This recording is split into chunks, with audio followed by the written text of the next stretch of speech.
What's going on, guys? Chandler's Legacy Farm here. Today we are going to be talking about these are my handmade knives. I didn't make them, but they're all handmade. If you've been around the knife world for any amount of time at all, you've probably now, not saying for sure, but you probably have heard of Ken Richardson knives. Okay, he is a knife maker out of Davisville, Missouri. The whole family, it's a whole family business, and that is not very far off from where I live. My father knew Ken and knew some of them, and it's just been a big thing here in Southeastern Missouri with Ken Richardson knives, and so they got their start in 1972, if I'm correct.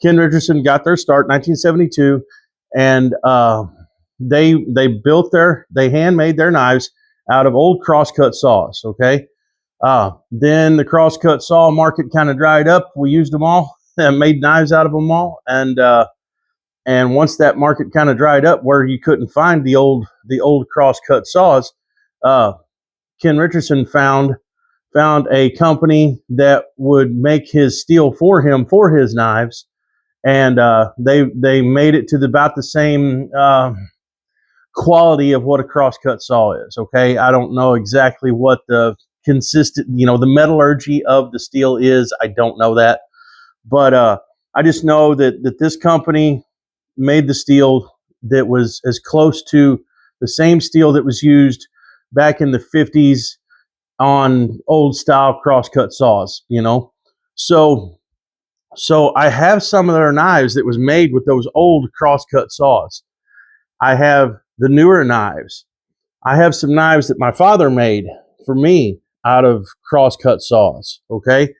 So this is going to be a long story, but worth a listen if anyone is interested in handmade knives. Okay. So, as I was saying, Ken Richardson got his start in 1972. He was building knives, selling them to family members, selling them at work, wherever. My dad worked in the mining industry here in Southeastern Missouri. My dad saw a need for people.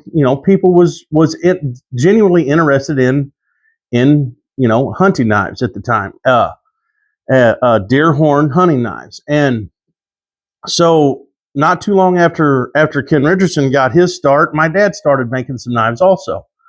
And so my dad made some knives, and he made them pretty close to the same way Ken did. Okay, he made them out of the crosscut saws. Later on, he would get some old worn out saws that they used underground in the mines. And he would bring those home. They were, all I can remember was they were like that long, and they were about that wide, and they were yellow. And I have one of the knives here was made out of one of those style of saws. I don't even know, like I said, nothing about it except for the sizes of them, and I don't even know what they were used for underground. But he would, whenever they would go too dull and they wouldn't cut anymore, the mines, they was just going to scrap them anyway. So my dad would bring them home, and he would make a knife out of it. Then he would take it back to work, and he would sell them at work. So my dad sold a lot of knives also. But somewhere in the 70s, I guess it may have been 72, I'm unsure. That was whenever Ken Richardson got his start, and I don't know when it was whenever he partnered with Bass Pro. After he built knives for years, for a while, I don't know how long, he partnered with Bass Pro. Well, then it really blew up then, and it was a whole family ordeal then, to build these knives. And Ken Richardson, the family, they are still building knives. You can find them on Facebook, Ken Richardson Knives. Find them on Facebook. They, excuse me, they make all kinds of knives. Anything you can imagine, they can pretty much make it, okay? Far as I know.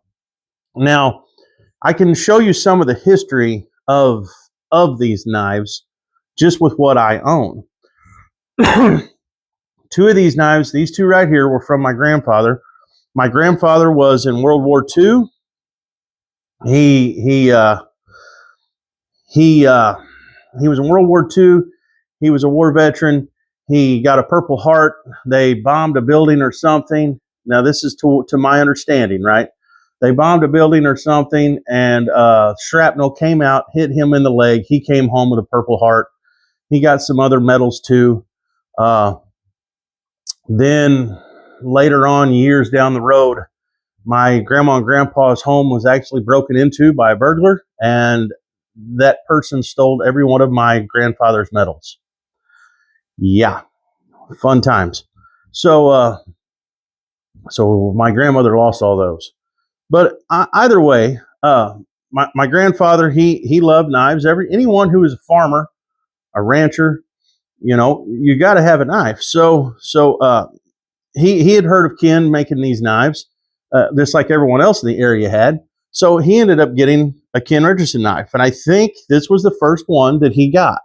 This one, it was made out of the old crosscut style saw. Okay, this one, if I can read it correctly, I had to use a magnifying glass because it's written on here, and I'm thinking that this thing was made in '75 because Ken Richardson he had a little engraver, and he would engrave on the brass right here on the hilt of the knife. He would engrave on the brass his name, and there's some other things there. And I think what I'm seeing is 75. So if he got his start in 72, then this one would have been in 75. And you can see that it has a patina. It was just regular old crosscut saw, carbon steel. Was no stainless back then. So it definitely has a patina.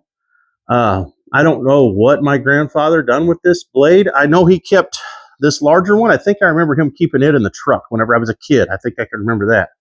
But this is one of the earlier Ken Richardson knives from, I think, 1975. Okay. So there's what he made his sheaths out of. That's what the sheaths look like. A little bit of tooling. So this was the earlier in the Richardson's career of making knives. Then I have this blade that is also a Ken Richardson knife that I believe whenever I read it, it says 1980. So I believe this one is just a little newer. It's from 1980, but it also, you can tell, was made with the old crosscut style saw blade. So at this point in Ken Richardson had not made it to getting those, having his blades made, having the steel made, I should say. This was whenever he was still finding old crosscut saws and building knives out of them. This one has got 3 pins in it, and it goes down into this horn about halfway, or into this antler. And this one does not have brass. It has some sort of steel instead of a brass hilt.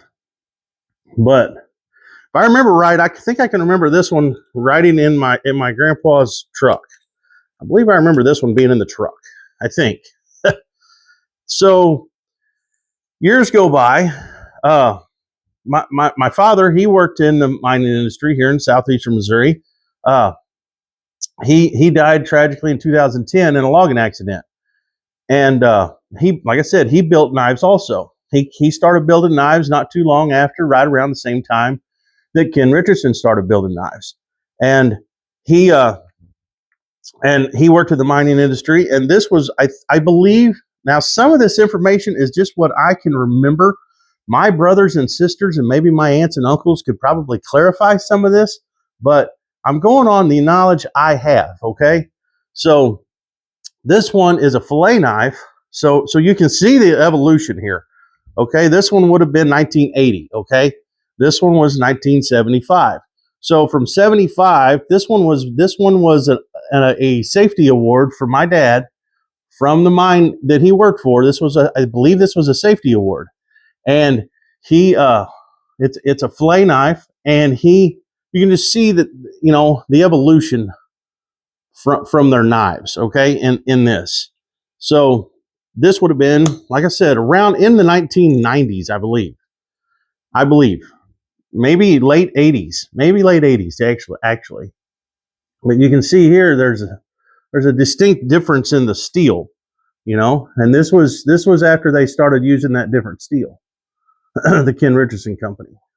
So you can just see, you know, it's a more stainless steel. It's not as rust. It's not as rust. You know, it doesn't rust as much. Doesn't have a patina.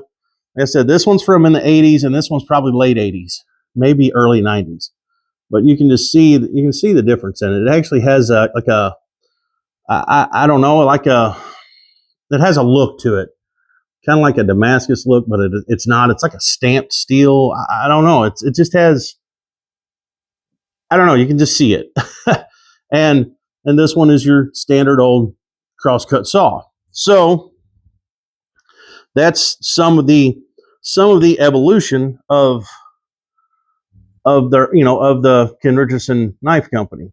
So then we go to, so this was, like I said, late 80s, maybe early 90s, I think, was when this blade would have been built by Ken Richardson.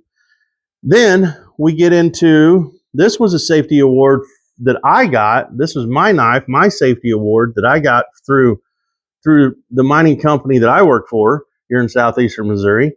And this was my safety award. It has got the pick and the shovel on the back of it.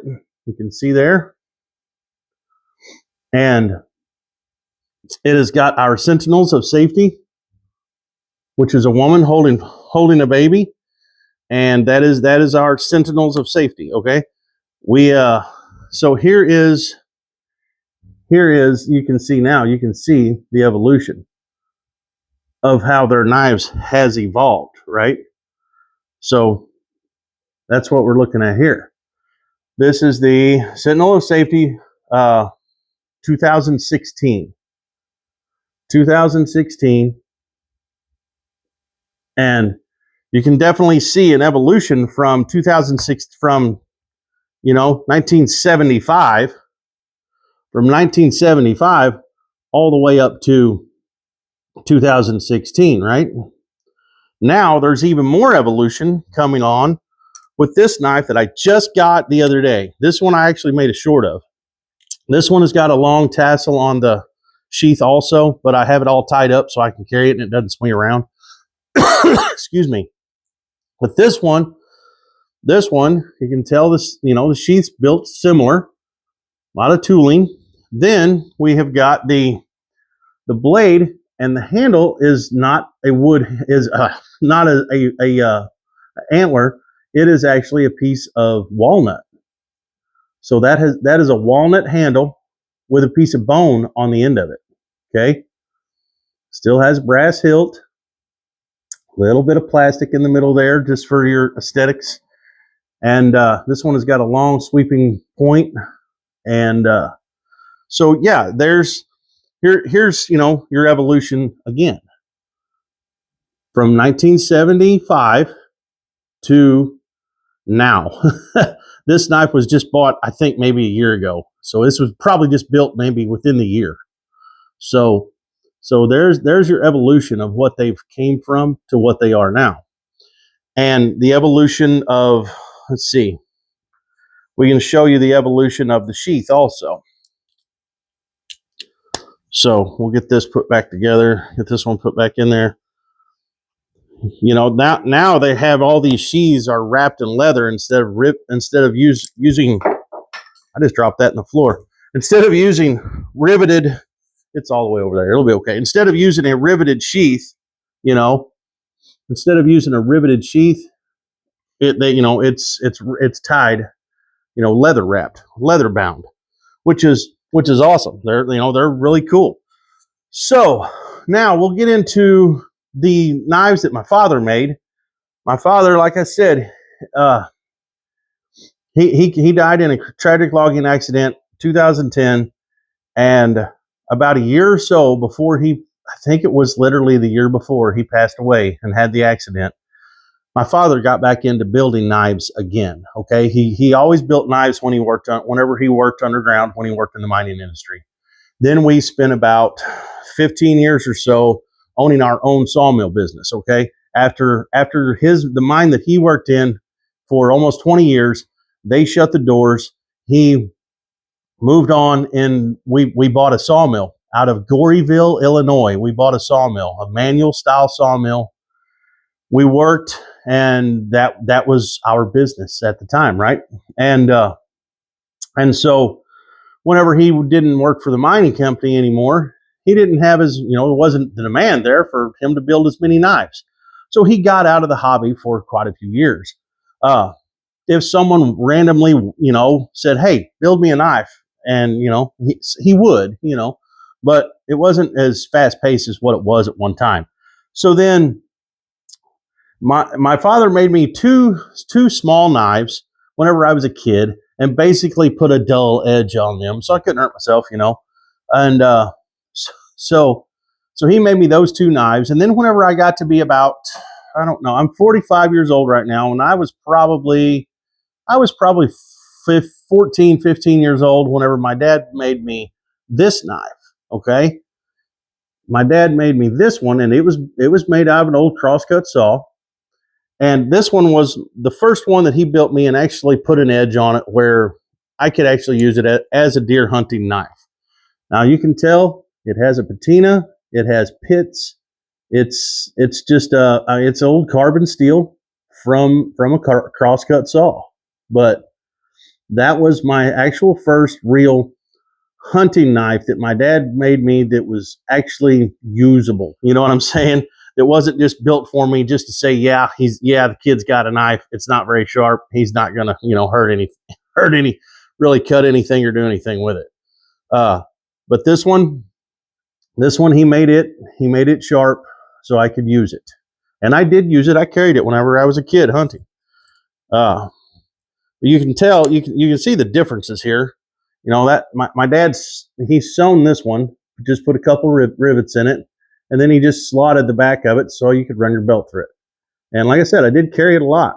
And then, like I said, then my dad started making knives for all the family members. And this was, like I said, about a year before he got killed in a logging accident. So right at a year before that, he made my son a knife.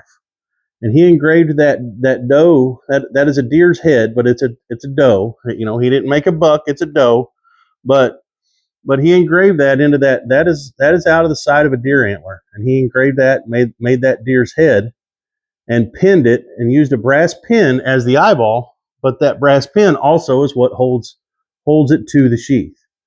All right. He put it together with rivets. He done a little bit of tooling. There's actually, he made hoof prints on the side of the sheath there. You can see little hoof prints. And this one is also made out of a crosscut saw. And this one would have been made, like I said, probably 2009, probably. And there you go. It was made out of an old crosscut saw. So the steel on it's not perfect. It's not a perfect shiny piece of metal. And like I said, this one is my son's. This is part of my collection that I hold the dearest to my heart. Of course, because my dad made these, and he made it sharp so he could actually hunt with it and use it. He never does, but he doesn't use it, but it could be used, is what I'm getting at. So take a nice close look at that.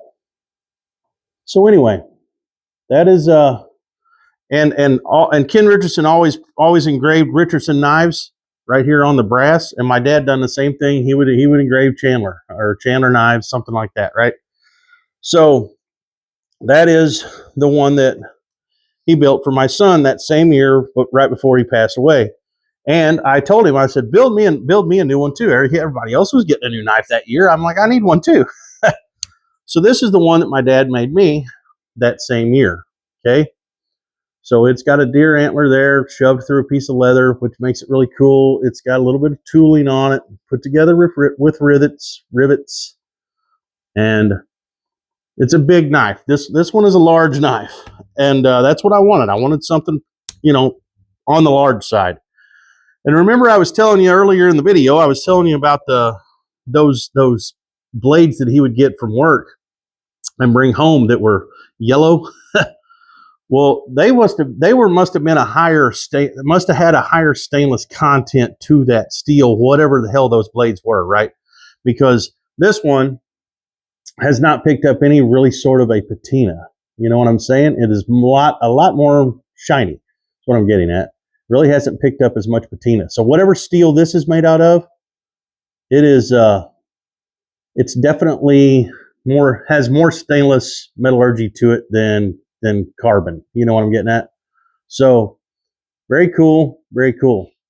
This was, and if you notice something else, I am left-handed, and if you notice how these knives are laid out here, every knife from here this way is right-handed. The sheath is oriented right-handed.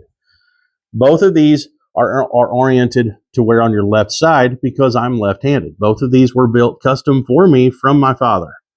And it aggravated my father to death that I was left-handed because he was so used to building everything right-handed. Whenever he would go to make a sheath, half the time he'd put the pattern out, get his piece of leather out and pattern it out for how he was going to make the sheath. And sometimes he would end up starting the process, and he would start the sheath process wrong for it to actually be a right-handed knife, or for a right-handed sheath. So that always aggravated him. He was always like, man, he had to just do things totally backwards because I wanted something I could put on my left side. I'm left-handed, right? So it was funny. It was a rolling, it was a running joke all the time. But these are some of the knives that I hold the most dear to me, that has a story from Southeastern Missouri, that has to do with my grandfather. It has to do with my father. It has to do with a famous knife company from here in Southeastern Missouri that is literally only probably 30 minutes down the road from where I live. So the Richardson family has been a great family. They still build the knives, and like I said, you can look them up on Facebook, Richardson Knives and Ken Richardson Knives, handmade knife company. I can't remember exactly how it is, but you'll find it. I promise you. And whenever you pull it up, you'll see some knives that are similar to this, right? But anyway, as far as I know, I think they take special orders or whatever, But I could be wrong there. But either way, guys, these are some knives that are near and dear to my heart because of being family and being a family oriented, a well-known family oriented company here from Southeastern Missouri that has built knives since 1972. I'm glad to be able to show you a range of knives from basically 1975, the knife that I dropped on the floor, from 1975 all the way up to present day here of 2000 and soon to be 2025. That's a long span. That's probably thousands upon thousands of knives that's been made. And I just feel honored to have the collection that I do have, and know the history of some of this from my hometown, my area. So anyway, guys, this is it. I don't have anything to put on an Amazon affiliate link on this video. This was just me talking about some of the knives that I hold, near and dear to my heart. But if you've made it this far, I thank you. I appreciate you. Hope everyone has a happy new year, and like, share, subscribe, all that good stuff. And we'll get out of here. We will see ya.